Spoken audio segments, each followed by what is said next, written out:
আসসালামু আলাইকুম। আজকে যে বিষয়টা নিয়ে আপনাদের সাথে আমি কথা বলবো, হয়তোবা অনেকের ভালো লাগবে না। অনেকের ভালো লাগবে না বিষয়টা, আবার অনেকের ভালো লাগবে। যদি আপনি সত্যিকার অর্থে ক্রিকেট প্রেমী হন, সত্যিকার অর্থে বাংলাদেশ ক্রিকেটের উন্নতি চান, তবে কিন্তু আপনার ভালো লাগবে।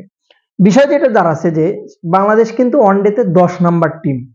এখন বর্তমানে ওয়ানডেতে ১০ নাম্বার টিম। সো টেস্টেও তাই। সো সেদিক থেকে আপনি যদি বিবেচনা করেন ২০২৭ সালে যদি বাংলাদেশ ৮ এর মধ্যে না আসে, তাহলে যে ওয়ানডে বিশ্বকাপ আছে সেখানে সরাসরি অংশগ্রহণ করতে পারবে না বাংলাদেশ। এখন এখানে প্রশ্ন হচ্ছে যে ইন্ডিয়ার সাথে একটা বিষয় নিয়ে এখানে কথা বলবো আমি সম্পৃক্ত করে। বারবার যে বাংলাদেশের অনেক মানুষ আছে, আমি নিজেও ভাই আমার অনেক ভিডিও আছে ইন্ডিয়াকে পচানোর।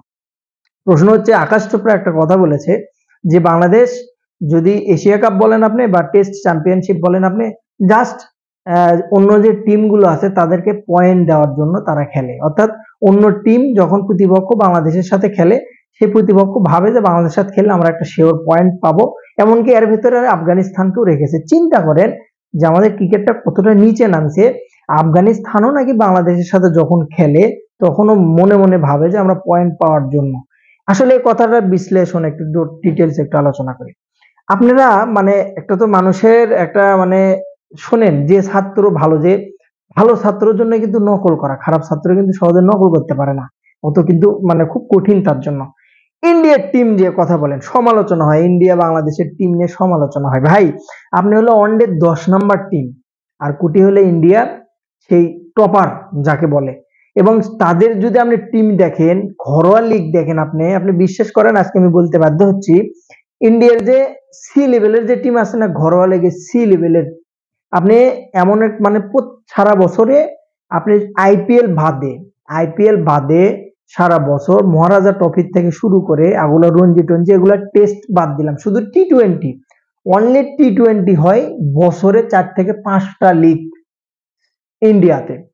চিন্তা করেন আমার দেশে একমাত্র এনসিএল জীবনের প্রথম বাংলাদেশে শুরু হয়েছে টি-টোয়েন্টি ফরম্যাটে গেল বছর, এবং একমাত্র 4 দিনের ডিভিশন ছাড়া আর কোনো কিছু হয় না আমাদের এখানে। তাও আবার আম্পায়ার নাকি পক্ষপাতিত্ব করে, মানে পা আউট লাগলে আউট দেয়, কোমর লাগলে আউট দেয়। অবস্থাটা বাংলাদেশের চিন্তা করেন, সে দেশে আপনি ক্রিকেটের উন্নতি চিন্তা করছেন, ভারতের সাথে আপনি কিভাবে ক্রিকেটের তুলনা করেন? বাংলাদেশের কোনোভাবেই কিভাবে যায়? তারা যে টি-টোয়েন্টি ওয়ানডেতে ভালো করবে না, কেন করবে? তাদের সাথে চাপা মারাটা আমাদের সাজেই না ভাই, কোনো ক্রমেই সাজে না। আমি বলিনি যে তাদের পক্ষ বা তাদের নিয়ে দালালি করছি, জাস্ট আমি সম্পৃক্ততা দেখা দিচ্ছি যে বাংলাদেশের ক্রিকেটের অবস্থানটা ১০ নম্বরে ওয়ানডেতে, তাদের অবস্থানটা তাদের সাথে যে বাংলাদেশের মানুষগুলো মানে কমেন্ট বক্সে গেলেই দেখা যায় সেম সেম সেম। হ্যাঁ, তাদের একটা প্রবলেম আছে, সেটা হচ্ছে যে আইসিসি ইভেন্ট গুলোতে তাদেরকে আইসিসি অনেক পক্ষপাতিত্ব করছে, এরকম প্রমাণ আছে, মিডিয়াতে এরকম কথা উঠছে। বাস্তবতা বাংলাদেশের সাথে অন্যায় করছে অনেকবার, একবার না একাধিকবার। তো ভাই যার শক্তি আছে, যার আপনার টান আছে, যে ভালো ছাত্র, আপনি ইন্ডিয়াতে যে কোচ নাসির হোসেন কয়েকদিন আগে একটা কথা বলছিল যে আমি যদি ইন্ডিয়ার কোচ হই তাহলে আমি একটা সিরিজে 5 ম্যাচের সিরিজ হলে আমি 3 ম্যাচ জিতে দেবো। তো ইন্ডিয়ার টিমটাই যে বেটার টিম, ইন্ডিয়ার টিমটাই যে ওরকম টিম ভাই, জিতার মতো টিম। ওটা যে আপনি একটা কলা গাছ কোচ যদি আপনি আপনি যদি ওখানে কোচ বানায় দেন, তো যে প্লেয়ার আছে এক একটাই কোচ, তো তারাই কিন্তু ম্যাচটা জিতিয়ে নিয়ে আসবে। সো তাদেরকে নিয়ে টেনশন। সো টি-টোয়েন্টি ফরম্যাটটা যেটা আমি কথা বলছিলাম, যে তাদের দেশে এক বছরে টি-টোয়েন্টি ফরম্যাট হয় 4 থেকে 5টা, এবং বি-সি লেভেলের যে মানে প্লেয়ার আছে, যে প্লেয়ার গুলো আছে, আপনি জাতীয় টিমের পরে মানে জাতীয় টিম বাংলাদেশের সবগুলো প্লেয়ার টোটাল একত্রিত করতে শক্তি যদি একত্রিত আপনি যদি করেন, তার যে মানে বি এবং সি লেভেলের যে টিম আছে সেই টিমের সাথে একাদশ সাজানো বাংলাদেশের প্লেয়ারদের দিয়ে হবে না, অসম্ভব। এতটা ভালো ভালো কোয়ালিটির ইন্ডিয়া।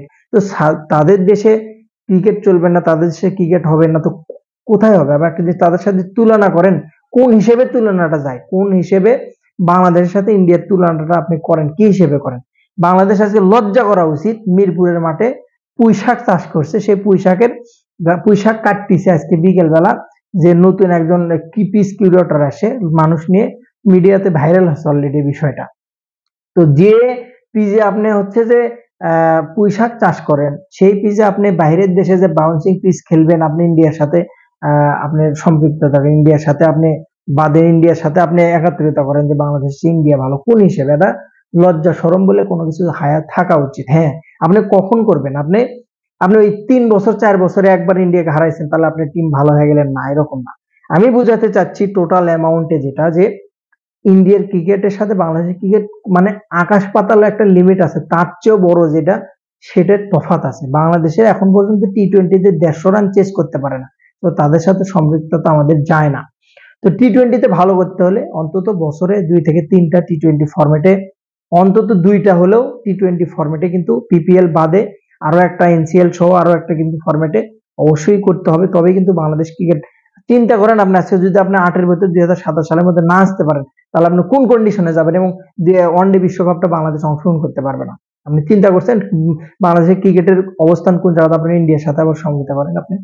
মানুষের একটা লজ্জা থাকা উচিত। সো আমার দেশে হলে চোরের বোর্ড, চোরের কারখানা, ঠিক আছে? তো এই চোরের কারখানার থেকে ক্রিকেট ভালো করতে হলে কাজ করতে হবে, ঘরোয়া লিগকে উন্নতি করতে হবে, তবেই সম্ভব, না হলে কখনোই সম্ভব না। অন্যের দেশের দিকে তাকায় না, নিজের দেশের নিচে পায়ের নিচে মাটি নাই, সেটা দেখেন। Best of luck.